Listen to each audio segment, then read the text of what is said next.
Do'stlar, kimda kim yotoqda yotgan paytda nafas qisib joyidan turib ketayotgan holatlar bo'layotgan bo'lsa, bu jiddiy yurak kasalligining asorati bo'lishi mumkin.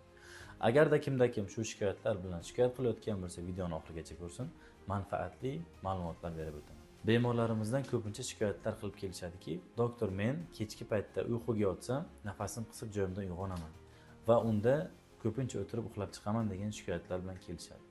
Bu bemorlarda exokardiografiya tekshiruvi va o'pkalar UZI xulosasi tekshiruviga qarasak, o'pka ikki tomonlama suv va yurak kameralari kengayish holatlarini kuzatamiz. Buning sababi nima desa, yurak qisqarishlar, ya'ni fraksiya foizini tushib ketganligi sabab bo'ladi. Agarda kimda kim shu shikoyatlar bilan shikoyat qilib, bir necha yildan beri davo topmayotgan bo'lsa, uni kardiologik mutaxassisga borishini va exokardiografiya tekshiruvidan o'tib, o'pkalar sinuslari ko'rilishini so'ragan bo'lar edim. Bu aniq yechim. Ya'ni yurak qon tomir kasalligidanmi yoki yo'qmi, bu to'la-to'kis muammoni hal qilib beradigan ko'rsatmali yechim hisoblanadi. Agarda videomiz sizga manfaatli bo'ladigan bo'lsa, guruhimizga obuna bo'ling, like tugmasini bosing va shu shikoyatlar bilan og'rib bir necha yildan beri tuzalmayotgan bemorlarga tarqating.